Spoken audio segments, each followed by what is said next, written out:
George drove through the neighborhood like a madman, shaking all the way to his bones. Life seemed determined to take them down, and no matter how hard he tried, he couldn't stop it. He saw the flames above the rooftops before he hit Main Street, but still wasn't prepared for seeing their livelihood going up in flames. It wasn't until he was speeding toward the fire that it dawned on him no one was there.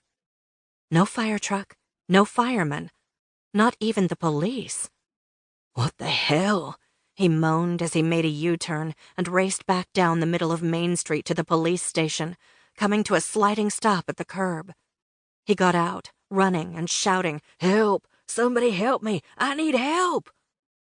Within seconds, the front door to the station opened, and Travis Welty, the night dispatcher, was silhouetted in the doorway. "George Payne? What's going on?" he asked. George pointed back toward his store. "Someone called to tell me my store is on fire. Why hasn't the fire department responded?" "Oh, Lordy, no one called us," Travis cried, and ran back into the station. Within seconds, he had dispatched fire and rescue to the scene. George sped back to the fire, unaware he was crying. He parked on the opposite side of the street and got out, but his legs were shaking too much to stand up, so he sat at the curb. By the time the fire truck arrived, his store was gone, and all of the focus was on the fire spreading to the bakery next door. Even though it was hours before dawn, word of the fire had spread and people were gathering. Someone noticed George and ran to him, asking what had happened. "I don't know," George said. "Someone called me. I came here to this." "Tough break, man. Are you insured?"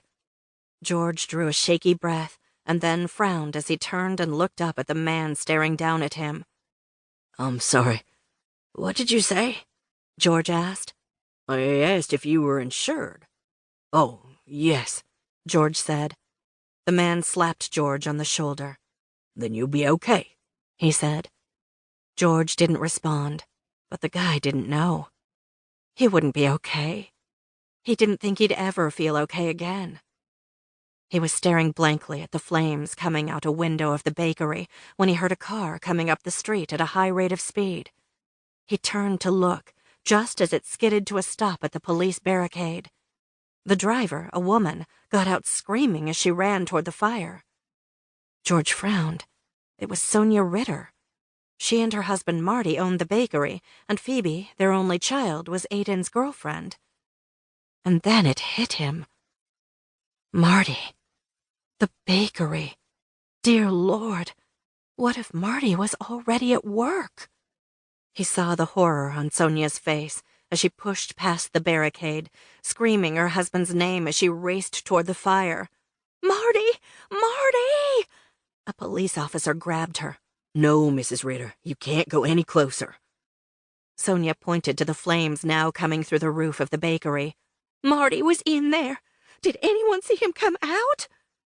The news spread through the crowd as George ran toward her, shaking with every breath. "Ma'am, are you sure he's in there?" the officer asked. Sonia groaned. "Yes, I'm sure.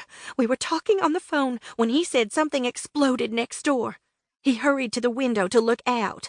The last thing he said was that he saw some man running away. Then he said he could smell smoke and thought the man he'd seen was going for help. He said he was going to get the fire extinguisher, and I hung up. I waited and waited for him to call back, but he didn't." George quickly interrupted. "Maybe he was the one who called and told me the store was on fire. Someone did. I still don't know who." "I don't know about that," Sonia wailed. "What I do know is that Marty goes to work at 3 every morning to start the dough. He was in the bakery. Did he get out? Please tell me he got out." "Not that we know of," the officer said. Sonia looked toward the blaze and staggered. George grabbed her before she collapsed, holding her close against him as he took a slow, shuddering breath. The loss of his business was no longer the worst thing happening.